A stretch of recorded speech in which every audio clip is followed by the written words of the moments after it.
सीताराम सीताराम सीताराम जय सीताराम सीताराम सीताराम सीताराम जय सीताराम सीताराम सीताराम सीताराम जय सीताराम सीताराम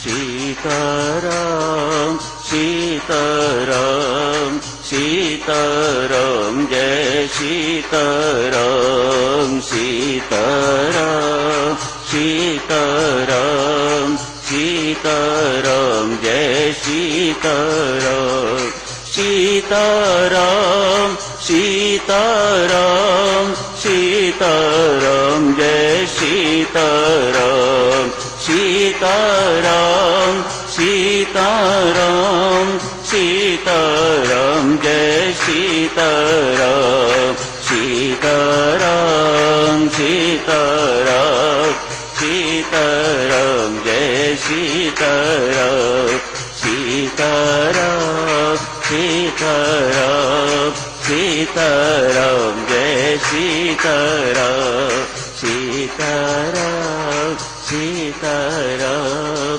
सीताराम जय सीताराम। बहुत बहुत धन्यवाद शर्मन जी। कितना अपूर्व चित्र है, कितना अनुकरणीय चित्र है प्रभु राम का, कितना विलक्षण चित्र है प्रभु राम का। मातेश्वरी सीता का भी कुछ कम नहीं। हिमालय पर्वत जैसी विपत्ति सिर पर आने पड़ी है, कहीं विचारों में किसी प्रकार की डिस्टॉर्शन नहीं है।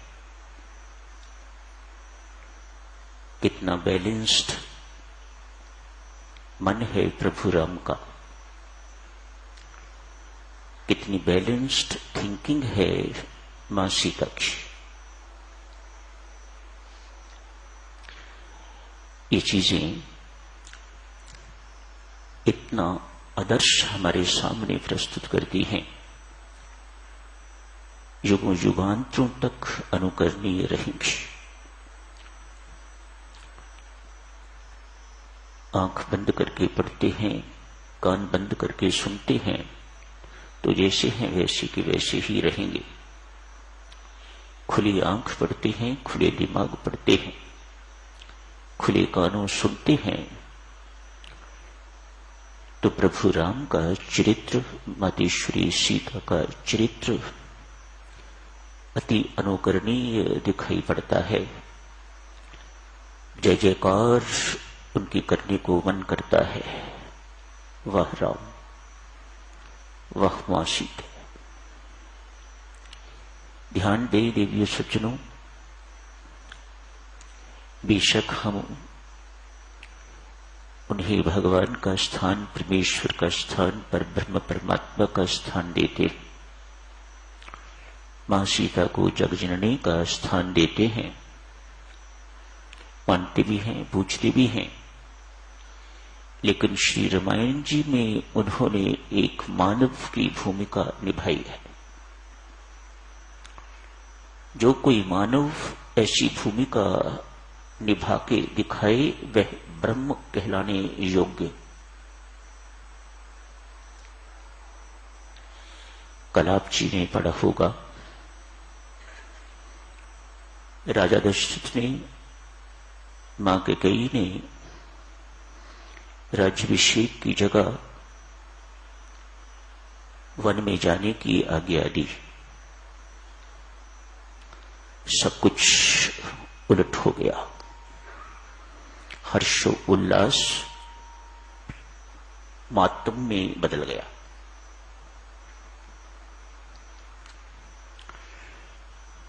प्रभु राम एवं लक्ष्मण दोनों सीधे उनकी आज्ञा पाकर मां कुशल्या के महल में गए। उन्हें सूचना देने के लिए, उनके आशीर्वाद प्राप्त करने के लिए, उनकी आज्ञा लेने के लिए, अनुमति लेने के लिए, आज्ञा तो हो गई, उनकी अनुमति लेने के लिए मां अम्बे मुझे इजाजत दें जंगल में जाने की। प्रभु राम की मर्यादाओं की ओर कहीं किसी प्रकार की कोई त्रुटि या किसी प्रकार की कोई गलती ढूंढने से भी, खोजने से भी दिखाई नहीं देती। मां ये बात सुनती है तो उसका कलेजा कांप जाता है, मानो हृदय फड़फड़ाता हुआ बाहर निकल गया हो। सब कुछ सुनने के बाद मां रोती है, बिलखती है। आखिर मां का हृदय है।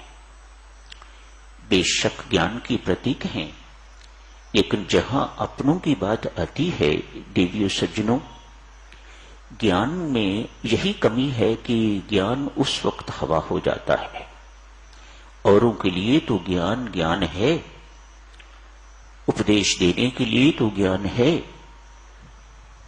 कथा करने के लिए तो ज्ञान है, अपने आप को ज्ञानी विद्वान कहलाने के लिए तो ज्ञान है, लेकिन जिस वक्त आचरण में आना चाहिए और विशेषतया अपनों के लिए, उस वक्त ज्ञान प्रायः हवा हो जाता है। मां कुशल्या ज्ञान की प्रतीक हैं, लेकिन सामने पुत्र खड़ा है, राज्याभिषेक होने वाला है। मां तैयारियां कर रही है, नाश्ता बना के रखा हुआ है, तुझे वहां बहुत समय लग जाएगा, नाश्ता इत्यादि कर ले। सब कुछ धरा का धरा रह जाता है, कुछ नहीं लेते प्रभु,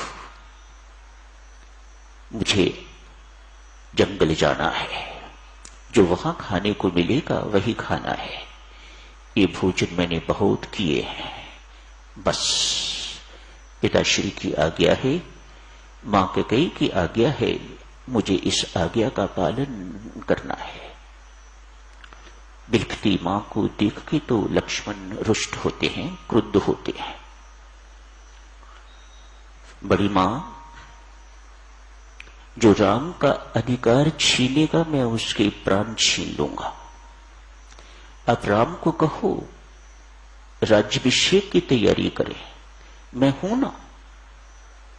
कौन माई का लाल है जो मेरे सामने मेरे राम का अधिकार छीन सकेगा? पिता जो इस वक्त कैकेयी के मोह वश में है, मैं उनका हनन कर डालूंगा, भरत को मार डालूंगा, भरत के मामा को मार डालूंगा। इनमें से कोई भी मेरे सामने आएगा और वह राम का अधिकार छीनना चाहेगा तो मैं उसके प्राण छीन लूंगा, प्राण हरण कर दूंगा।